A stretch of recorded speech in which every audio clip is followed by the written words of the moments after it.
y ahora vamos a dar la palabra al señor Toby Mendel.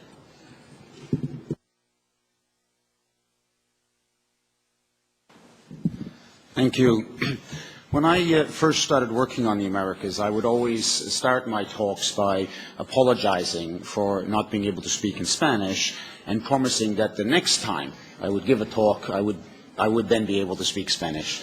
Now, some 10 years later, I still can't speak Spanish, so I'll just start by apologizing for not being able to speak in Spanish. Every year, my organization, Article 19, is a human rights organization focusing on freedom of expression.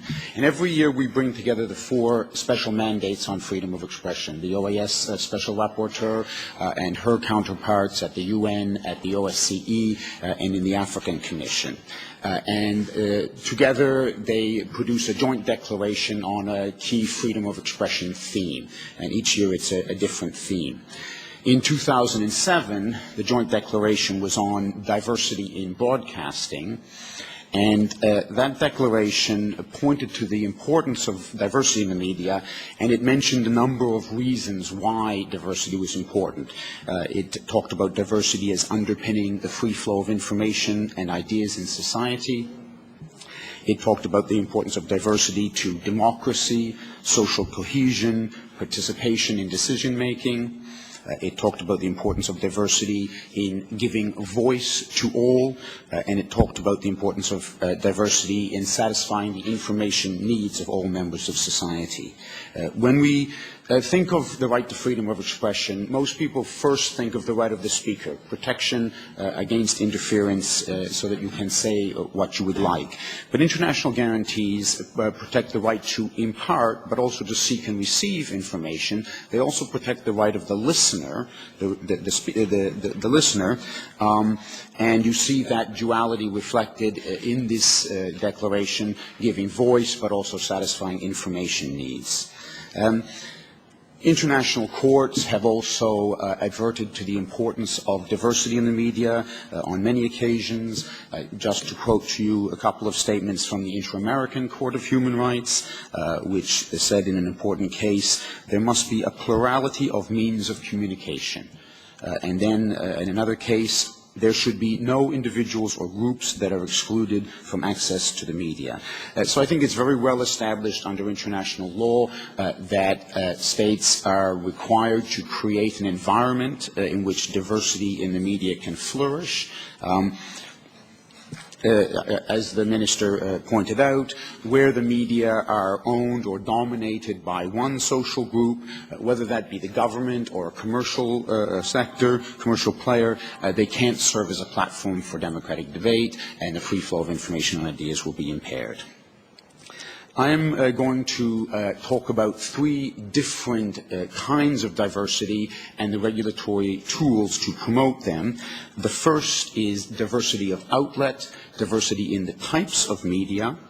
The second is diversity of source, diversity in ownership of the media, and then the third will be diversity of content, diversity in the output of the media. In each case, my framework will be international law and what it either prescribes or allows states to do in this area. In all 3 areas, I will be advocating consistently with international law, in favor of regulatory approaches. I will be calling for the state to take measures to promote diversity. It may seem strange for a freedom of expression activist, for somebody from an organization like Article 19, to be calling for state measures, for state intervention. I'd like to note 2 important points here. Firstly, freedom of expression under international law importantly places limits on what states may do, on state interference with freedom of expression. I think for most people that's the first thing they think of when they think of the right to freedom of expression. But it also places a positive obligation on states to take positive measures to guarantee the free flow of information and ideas in society. The Minister talked about Uruguay having passed a right to information law and access to information law so that citizens can access information held by public bodies. That's one area where positive state measures are needed. Another is in terms of broadcast regulation, in terms of creating an environment for pluralism in the media. So the right to freedom of expression is importantly about sort of placing limits on state action, but it's also importantly about requiring states to do positive things to create diversity and to foster a free flow of ideas in society. Secondly, and I think this is something that you discussed yesterday, traditionally, say historically, as a freedom of expression activist, we would identify always the state as the main threat to freedom of expression. If you go back to sort of communism in Europe or sort of pre-democracy days in Latin America, it was always the state and state interference and state control over the media. That was the dominant threat. But in the modern world, and in many countries, and particularly as countries become more democratic, the nature of the threat to freedom of expression has changed. And in fact, in many countries in this region and around the world, commercial threats have become a greater problem for freedom of expression. And I think that is particularly the case in Latin America, where many countries, as the Minister referred to, many countries are characterized by a highly concentrated media sector dominated by commercial players who produce content that is really driven by commercial considerations rather than wider public interest considerations. I think that's a serious threat that many countries in Latin America are facing. It's a threat that undermines diversity, and it is a threat that's not primarily coming from the state anymore, but from commercial forces. It's not that sort of somebody evil out there is doing something wrong. It's just that in an unregulated environment, diversity will not flourish. It's still, however, essential to protect against political interference from the state in the media and in freedom of expression. And the way that democracies manage that almost conundrum whereby it's necessary to have regulatory measures, but it's also necessary to protect against interference, the key vehicle for managing that tension is to give the power of regulation not to the state, not to a ministry, but instead to an independent regulatory body. And that independent regulatory body, which should be, as far as possible, operate free of political and commercial interference, will undertake the regulatory measures.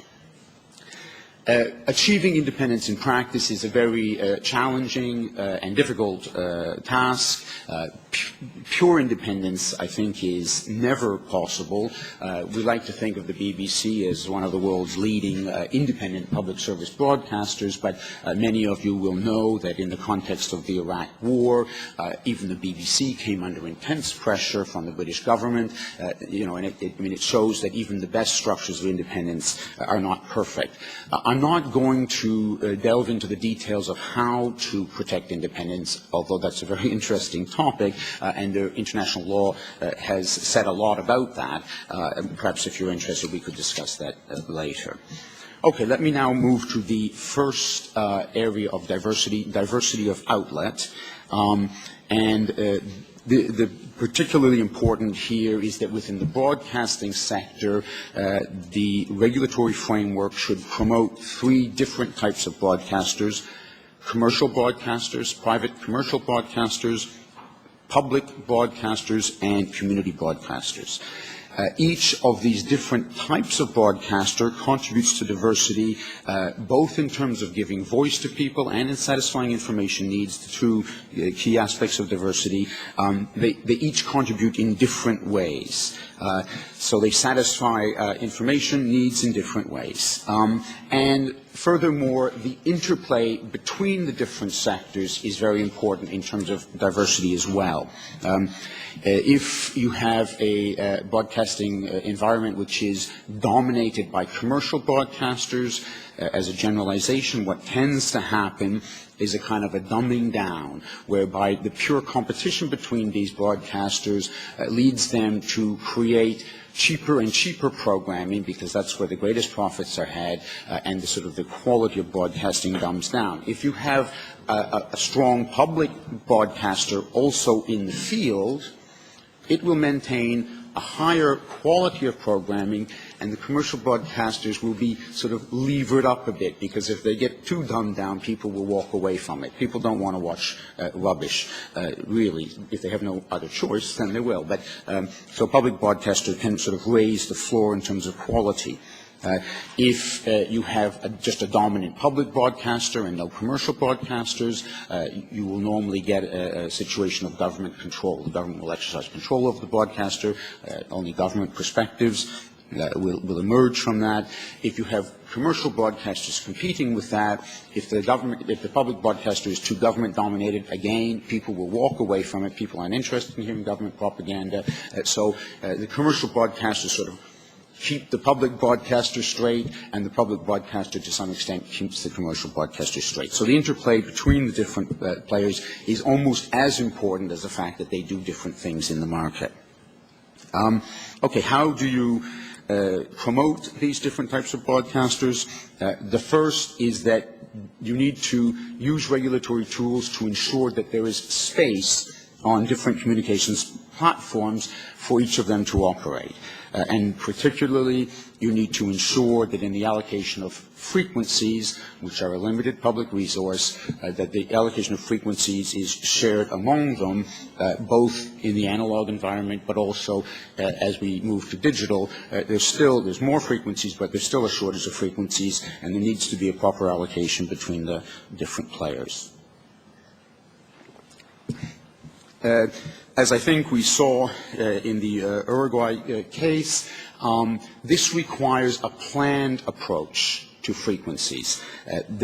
Not just sort of a first-come, first-serve or a highest bidder allocation of frequencies, but actually looking at the frequency map and saying, we're going to protect these parts of the spectrum. We're going to protect enough frequencies for the public broadcaster. We're going to allocate enough frequencies for community broadcasting, and then sort of the rest for commercial broadcasters. If you don't do that, then it will, the space will be eaten up by the first players or the biggest players, and you won't have this diversity. And there are different ways to do that. Thailand has taken an interesting approach. It has just protected 20% of the frequencies for non-profit broadcasters. And that's, it's actually a rule in their constitution. But you can also do it through a planning process, within the independent broadcast regulator, or probably more commonly by the telecoms regulator. It's also important to put special measures in place to create and to preserve public service broadcasting. Public service broadcasting is relatively underdeveloped in Latin America compared to the rest of the world. Many countries don't really have any public broadcaster, or the public broadcaster is very weak. It's necessary to give a clear mandate to the public broadcaster in law. It's necessary to provide sufficient funding. If the public broadcaster is to maintain this floor of quality, they need public money to do that. And it's necessary always in this area to protect the independence of the public broadcaster. It's also important that licensing fosters the entrance of different players to the market, and particularly that special measures are in place for community broadcasters. Community broadcasters are often tiny, non-profit organizations. They have very little capacity and very little money, and they cannot compete in the licensing process with commercial broadcasters, which are much larger and much more well-resourced. The licensing rules need to be much simpler for community broadcasters. They're only asking for a little tiny piece of frequency for very low power, normally low power output. They need to have easier rules. The fees for community broadcasters, the licensing fees need to be either free or very low because they haven't got the resources. And certainly it can't be a competitive process because they can't possibly compete. Okay, so those are some of the regulatory tools to create diversity of outlet. In terms of diversity of source, international law calls for special anti-monopoly rules or anti-concentration rules, both horizontal and vertical, that is to say in terms of dominating one market and also in terms of cross-ownership between different media markets, for example, radio, television, print media. Although international law almost glibly calls for these rules, the experience of most countries shows that it is very, very difficult in practice to control the tendency towards concentration of ownership. Indeed, it almost seems inevitable, an inevitable force in the modern world. Still, it is important to at least slow down that trend. And that can be done in a number of different ways. It can be done, first of all, through the licensing process for broadcasters. So one of the criteria for licensing should be the impact of granting that license on concentration. In other words, if a player who already has 3 licenses comes and asks for another one, you might refuse that on the basis that will lead to greater concentration in the market. Another important measure is to impose transparency obligations on ownership of the media. So media have to be transparent about who owns them so it can be monitored easily. In many countries, media are under an obligation to report before a merger takes place in the media, to report that to the regulator and say, we're proposing to undertake this merger, do you have any objections? And then, as a corollary of that, the regulator is given the power to prevent the merger. So if 2 huge media houses are proposing to merge, the regulator may say, no, you can't do that. That would lead to too great concentration in the market. What is excessive concentration will really depend on the market, on what's possible in the market, how big the market is, how many players are already there. In the UK, for example, the rule is that a market share of over 25% is deemed to be excessive concentration. So you must have, at least more than 4 major players in any market. The flip side of controlling concentration is stimulating new media, and in many countries, a lot of measures are in place to do that, particularly in the print media sector. We're seeing a global tendency, not in all markets, but in most markets, of reduction in the number of print media outlets. People are moving away from reading newspapers. The markets have become much more competitive, and newspapers are losing ground to other forms of media, broadcasting, but also new technologies. Many countries have in place subsidy schemes to support the existing newspapers and also to stimulate new entrants to the market. Again, not to sound like a broken record, but again, it's very important to insulate those from political interference. If you have a subsidy system, it can't be given out on a political basis. Okay, and then thirdly, to look at the issue of content diversity. In some ways, content diversity is really the main goal that all of these measures serve. In the end, what we want is a free flow of information and ideas in society, and that is content diversity. To some extent, it's assumed, and it's not only assumed, but being shown that the other 2 types of diversity lead to or support content diversity. But in many countries, specific regulatory measures are also taken to promote content diversity.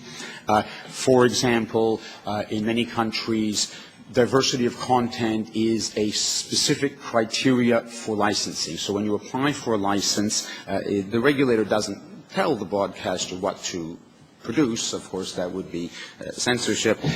But the regulator looks at the application and assesses it in terms of what kind of contribution it will make to diversity in the sector. For example, if somebody applies for an FM radio license and they're proposing to play music, and there are already 15 radios in that market producing music, the regulator may say, no, we have enough of that already. We're waiting for somebody to come along with a more talk show radio or an education educational radio, or something that does something else that contributes to diversity in a different way. Another important rule that is in place in many countries for broadcasting is a rule of political balance that requires broadcasters to treat all matters of public debate or public controversy in a balanced fashion. That rule is in place in my country, in Canada, in Britain, in most of Europe. It used to be a rule here in the United States as well. It was called the Fairness Doctrine. Reagan did away with it, so now broadcasters in the United States are not required to be balanced in their reporting, and many commentators feel that that was a very big mistake, and it's led to the emergence of players like Fox News, which is politically very very partial, very unbalanced, and which in elections sort of unhinges the fair play of elections. So many countries have a political balance rule. Many countries also impose local content requirements. It's normally much cheaper for broadcasters, and particularly on TV, simply to buy foreign content than produce their own content. There's a lot of foreign content around. It's just cheaper to buy it than to make your own content. So in many countries, the local content rule is imposed. Within Europe, the European Convention on Frontier Television requires all European broadcasters to carry at least 50% European content, for example. That's a regional form of local content rule. Another content rule that's often imposed is that, especially for the public broadcaster, is that it must purchase some of its programming from independent producers. Not that all of the content is produced in-house. It gives different people, different players, a chance to access the broadcasting market. The BBC, for example, is required to purchase at least 25% of its programming from independent producers. Interestingly, when the rule first came in, of course, it was a huge change for the BBC, and it forced it to sort of, put out of house a lot of production, and it created a huge independent production system, which had other benefits for the country. But these days, the BBC has, far exceeds the requirement, and about 35% of its programming is now produced by independent producers. I want to abuse my speaking privilege to touch on two other issues just very briefly. The first, and I know that the next session will deal with this in great detail, but the first issue I'd like to touch on is the issue of defamation. Defamation law, I'm going outside of the diversity discussion now. Defamation law is an issue which my organization has identified as the most serious global threat to freedom of expression, and particularly two things that are problematical. The first is the continued existence in many countries, existence and use of criminal defamation laws, which exert a huge chilling effect on freedom of expression, even if they're never used. Just the threat of them exerts a chilling effect, but if they're used, the waves that a conviction for defamation create among other players are huge. So we have a strong campaign calling for countries to decriminalize defamation, but also to put a cap on civil damages for defamation. If you move away from criminal and you have massive damage awards under the civil law, that can be almost as bad. So to introduce those two measures in the area of defamation. And then secondly, and the Minister touched on this, the right to information, the right of citizens to access information held by public bodies, required to be established by legislation. Latin America, in some ways, is in a leadership position on this issue globally. The Inter-American Court of Human Rights in 2006 had a very, very strong decision holding that the right to freedom of information, the right to access information held by public bodies was part of the guarantee of freedom of expression, and therefore all states were required to pass legislation in that area. 2 weeks ago, the European Court of Human Rights belatedly caught up with the Inter-American Court with a similar ruling. But in terms of actual legislation on the ground, we heard that Uruguay has a law. There are only 11 countries in Latin America which currently have right to information laws, and so the rest of you should move quickly to catch up with that and to implement that right. Thank you very much. Le agradezco mucho al señor Toby Mendel por su exposición.